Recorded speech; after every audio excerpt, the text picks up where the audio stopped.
Hello guys, कैसे हो आप सब। आई होप सब आप सब ठीक होंगे। आज हम टॉकिंग करेंगे बीकॉम फर्स्ट सेमेस्टर में सब्जेक्ट नेम क्या होती हैं, उसके कोड क्या होते हैं, थ्योरेटिकल मार्क्स कितने होते हैं। अब यहाँ पर हम सब्जेक्ट कोड फर्स्ट लेते हैं बिजनेस ऑर्गेनाइजेशन 013010। इसमें आपका 75 10 35 पासिंग मार्क्स नीडेड होता है, जो कि आपके लिए वैल्यूबल होगा। नेक्स्ट हमारा जो बिजनेस यहाँ पर सब्जेक्ट है, इसके बेसिक कॉन्सेप्ट की फर्स्ट यूनिट होगी मीनिंग। हमारे बिजनेस में कौन सा मीनिंग क्या होता है, फीचर्स क्या होते हैं इसकी इम्पोर्टेंस क्या है हमारे लिए, इसकी ऑब्जेक्टिव क्या है। इस सब्जेक्ट में सारी प्रॉपर इन्फॉर्मेशन आपको रेचिड की जाती है। नेक्स्ट है यहाँ पर इसी यूनिट में हम टॉपिक होगा इवोल्यूशन ऑफ बिजनेस हो गया। हमारा जो बिजनेस है कब इवोल्यूशन हुआ है, इंडस्ट्रीज में कब आया, उसका प्रोफेशन क्या है, उसका वोकेशन क्या है, मॉडर्न में उसका प्रोसीजर क्या है, उसकी विशेषताएं क्या है, जो कि हमें बिजनेस ऑर्गेनाइजेशन में एनालाइज कराई जाती हैं। ये हमारे इंडस्ट्री से कैसे जुड़ा हुआ है, इसमें प्लांट इन्फॉर्मेशन क्या होती है, सारी इन्फॉर्मेशन बिजनेस ऑर्गेनाइजेशन में प्रोवाइड की जाती है ताकि हम इसकी अच्छे से नॉलेज गेन कर सकें। नेक्स्ट यहाँ पर हम लेते हैं सेकंड यूनिट। इसी सब्जेक्ट के सेकंड यूनिट में हमें प्रमोशन ऑफ बिजनेस को कैसे प्रमोशन करना है, कंसिडरेशन कैसे करना है, न्यू बिजनेस कैसे स्टार्ट हम करें, बिजनेस में सक्सेसफुल हम कैसे गेन करें, सेल प्रॉपर्टीज़ कैसे करें, पार्टनरशिप कैसे रखें, जॉइंट स्टॉक क्या करें, कोऑपरेटिव बिजनेस कैसे करें, आपस में हमें मिलकर ही बिजनेस स्टार्ट करना है। मेन पॉइंट यहाँ सेकंड यूनिट में ये होता है कि बिजनेस की हमें ऑर्गेनाइजिंग करना है, अपने बिजनेस को आगे बढ़ाना है। वो सारी कंडीशन हमारी इस बिजनेस में बताई जाती है।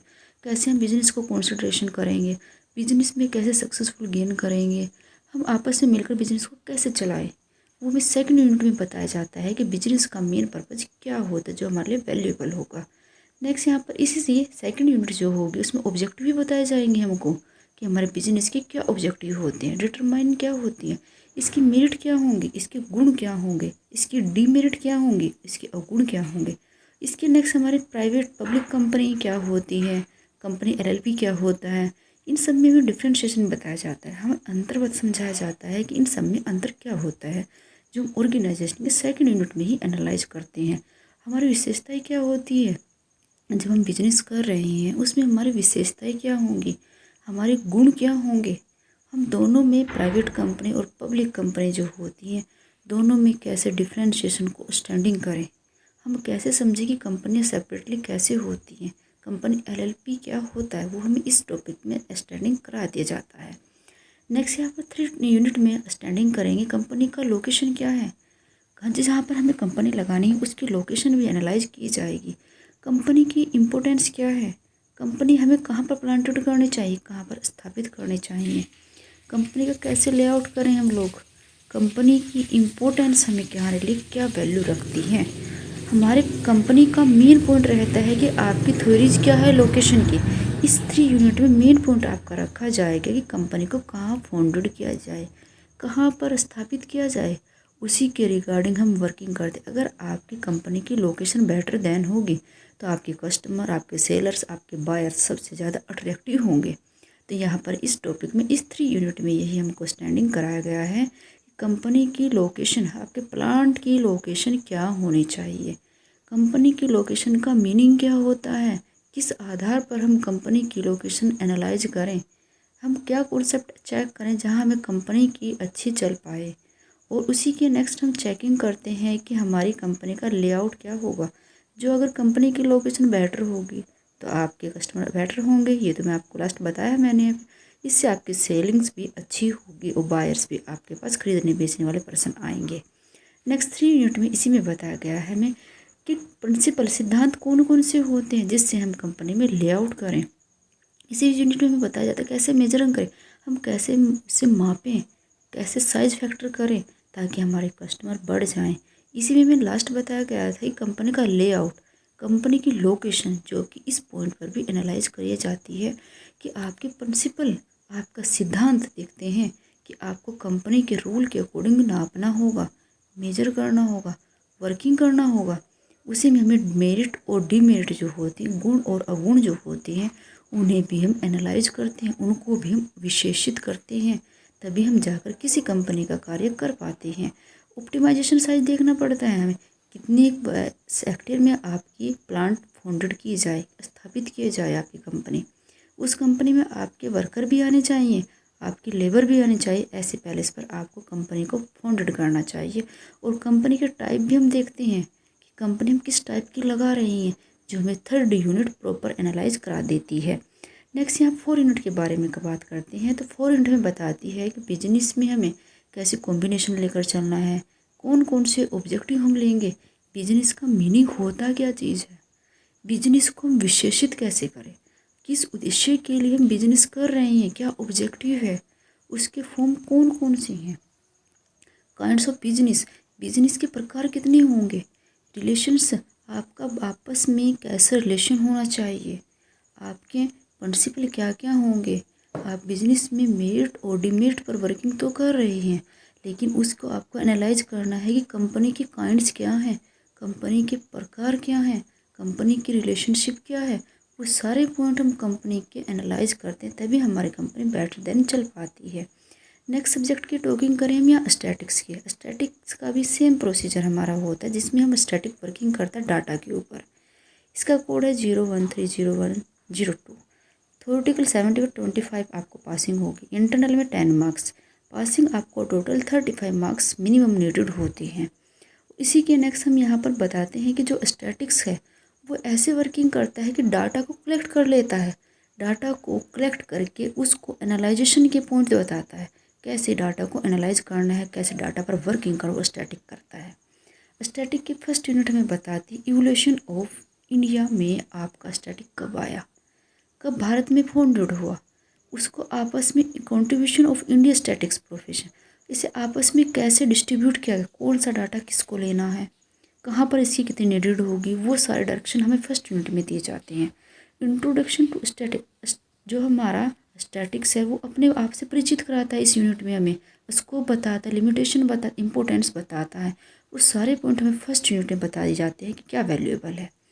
फर्स्ट यूनिट में ये भी बताती है कि हमें स्टैटिक्स में कैसे इन्वेस्टिगेशन करना चाहिए, कैसे जांचना चाहिए, कैसे उसको परखना चाहिए। इसी में हमें प्लानिंग करनी भी बताती है, कैसे हमें प्लानिंग करनी होगी, कैसे हमें यूनिट एनालाइज करनी होगी, इन्वेस्टिगेशन कैसे करना होगा, जांचना परखना, सैम्पलिंग कैसे करते हैं हम लोग, data collection of data, data को कैसे इकट्ठा किया जाएगा, हमारा डाटा कितने प्रकार का होता है, प्राइमरी डाटा, सेकेंडरी डाटा, उस डाटा को एडिटिंग कैसे करेंगे, उसको चेंजेस कैसे करेंगे, और जो हम डाटा को लेकर आए हैं उसको अलग अलग भागों में कैसे वर्गीकृत किया जाए। वर्गीकृत का मीनिंग होता है यहाँ पर क्लासिफिकेशन करना, अलग अलग भागों में उसको बांट देना। फ्रीक्वेंसी का मीनिंग होता है कि उसको सीक्वेंस के अकॉर्डिंग रखना, जैसे कि सीरियल वाइज हम लोग रखते हैं, उसी फ्रीक्वेंसी के अकॉर्डिंग यहाँ डाटा को डिस्ट्रीब्यूट करते हैं। डाटा की सीरीज क्या रखी जाएगी, उसको कौन सा नंबर दिया जाए, कौन से नंबर पर कौन सा डाटा लेकर आए हैं, कौन सी उसकी ग्राफिंग होनी चाहिए, उसकी प्रेजेंटेशन हम कैसे करें। डाटा तो हमने कलेक्ट कर लिया है, अब हमें उसकी प्रेजेंटेशन भी तो करनी है। हम प्रेजेंटेशन कैसे करेंगे, हमारा प्राइमरी डाटा है तो प्राइमरी डाटा के अनुसार करेंगे, अगर हमारा सेकेंडरी डाटा है तो हम सेकेंडरी डाटा के अनुसार उसकी यहाँ पर प्रेजेंटेशन करते हैं। मेन हमें ये यूनिट बताती है कि डाटा को कैसे इन्वेस्टिगेशन किया जाए, जांचा परखा जाए, कैसे मेथड यूज किए जाएँ, ये वैल्यू रखता है। इसी सेकेंड यूनिट में बताती है मेजरिंग ऑफ सेंटर टेंडेंसी, हमें नापना है सेंट्रल में हमें डाटा की क्या वैल्यू है, उसका मीनिंग क्या है, ये भी तो देखना है हम लोगों को।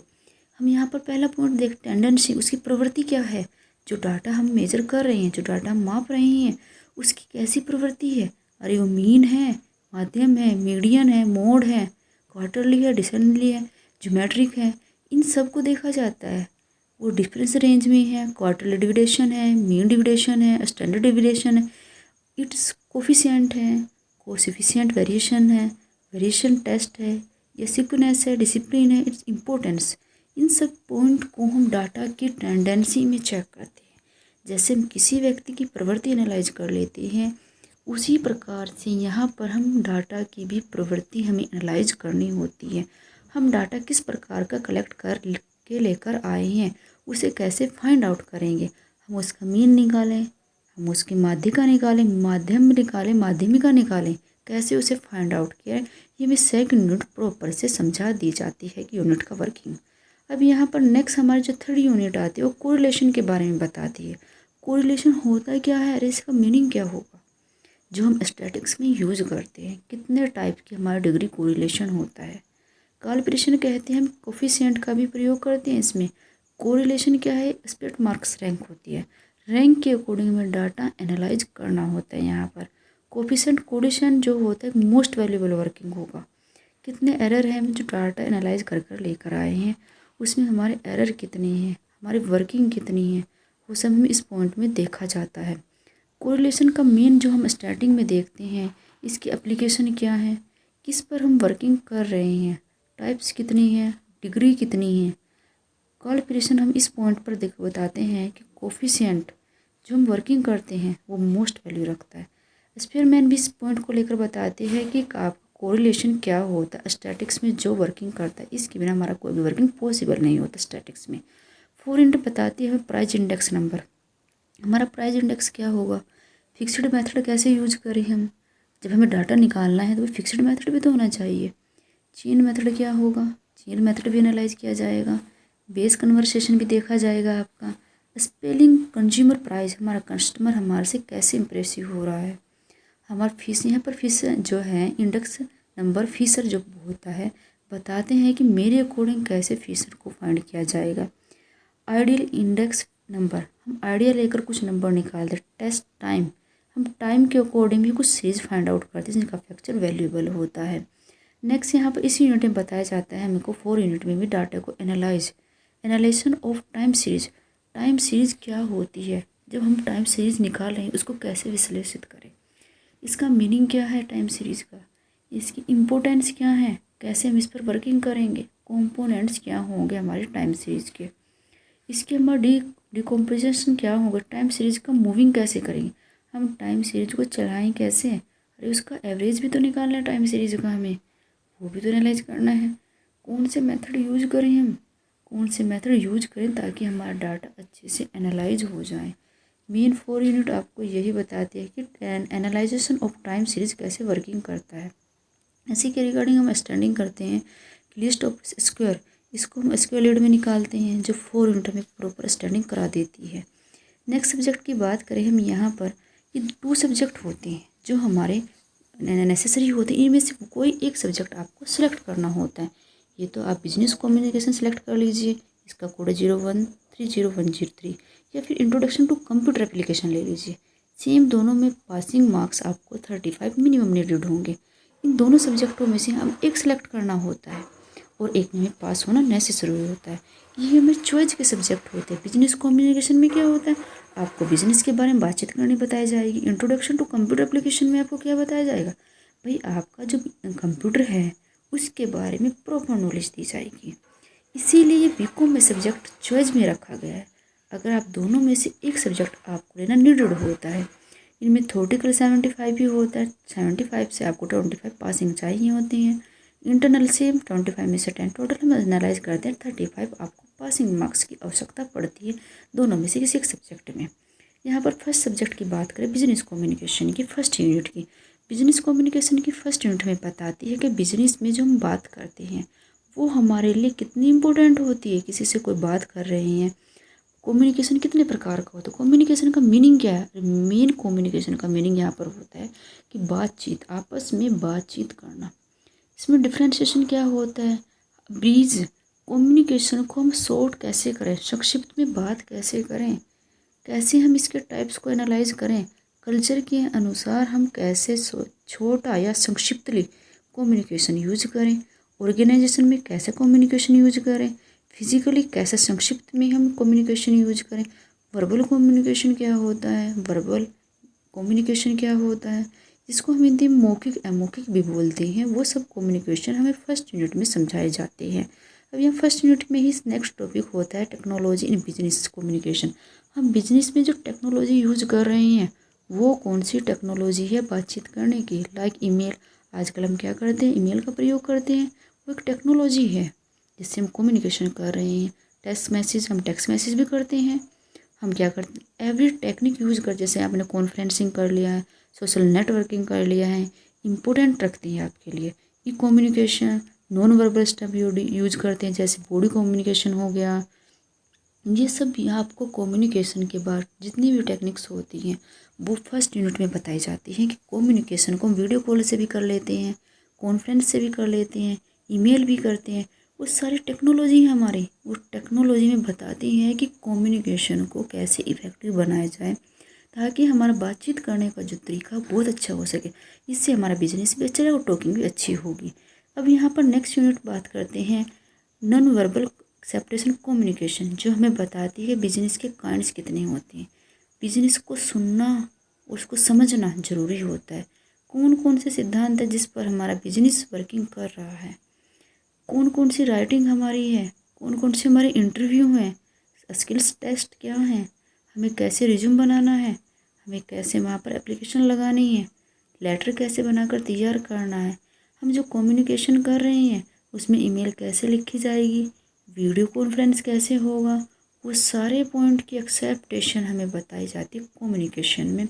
बॉडी लैंग्वेज कैसे हम वो यूज करें, पैरा लैंग्वेज क्या होती है, हिंट्स कम्युनिकेशन क्या होता है, किसी कम्युनिकेशन को सुनना कितना ज़रूरी है।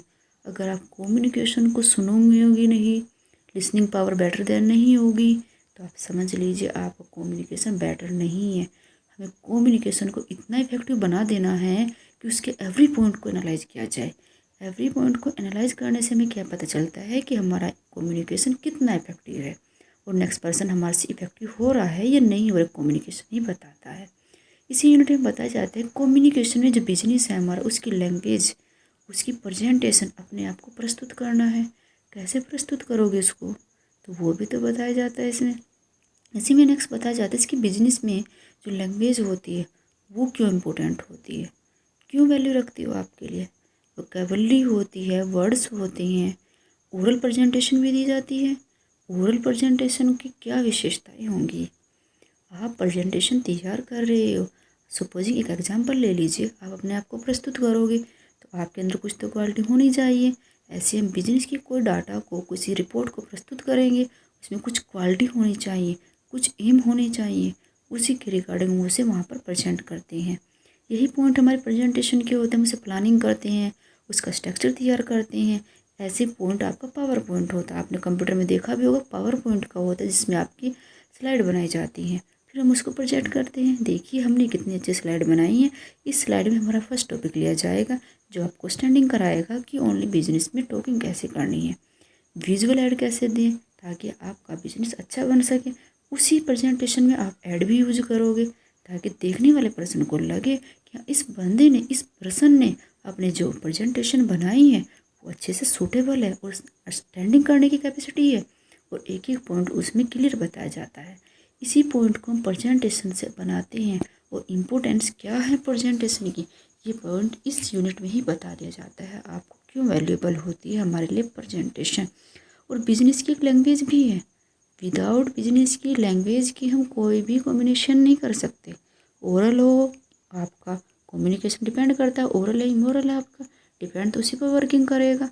नेक्स्ट हम टॉकिंग करते हैं यहाँ पर 3 यूनिट की, जो राइट स्किल्स के बारे में बताती है कि हमारी स्किल कैसी होनी चाहिए। आप कोई भी प्लानिंग बना रही हैं, मैसेज लिख रही हैं, उसमें सबसे पहले हम देखते हैं री राइटिंग क्या होगी, एडिटिंग कैसे करें, उसकी ड्राफ्टिंग, उसका खाका बनाकर तैयार करना होता है हमें। ऐसे कोई ड्राफ्टिंग नहीं कर ली जाती, उसका खाका बनाते हैं। यहाँ पर हम ये पॉइंट लिखेंगे, यहाँ पर सबसे पहले डेट आएगी या इसके बाद पर्टिकुलर आएगा, वो डिटेल हम उसे बताते हैं, उसे ड्राफ्टिंग बोलते हैं। रिकॉन्सिलेशन का उसको फाइनल ड्राफ्टिंग करना होता है। हाँ हमारी ड्राफ्टिंग फाइनल है तो हम इसमें राइटिंग स्किल करेंगे। इसके कोर्सपोंडेंस देखे जाते हैं, इसके पत्राचार देखे जाते हैं। जैसे कि ऑफिशियल लेटर हो गया, हम पत्राचार से कोई ऑफिशियल लेटर भेज देते हैं। सेमी ऑफिशियल कुछ समय के लिए लेटर होता है। मेमोरेंडम लेटर भेजा जाता है। मेमोरेंडम लेटर वो लेटर होता है जो यादगार के लिए भेजा जाता है, उसमें फिक्स नहीं होता, वो तो ओनली यादगार के लिए भेजा जाता है कि बंदे को, पर्सन को या नेक्स्ट स्टैंडिंग को अच्छे से याद आ जाए कि उसको क्या वर्किंग कराया गया था। उसको मेमोरेंडम लेटर बोलते हैं, जिससे मेमोरी में याद दिलाने के लिए भेजा जाता है। अब यहाँ पर नेक्स्ट आपका पॉइंट ही रहेगा कि राइटिंग स्किल में कौन कौन से पॉइंट वैल्यूएबल रखेंगे। ड्राफ्टिंग सबसे मेन वैल्यूएबल रखता है, हम आपको बता दें। विदाउट ड्राफ्टिंग के आप कोई वर्किंग करोगे तो पॉसिबल ही नहीं है, इसीलिए यहाँ पर राइटिंग स्किल आपको एवरी पॉइंट स्टैंडिंग करा दे देती है इस यूनिट में।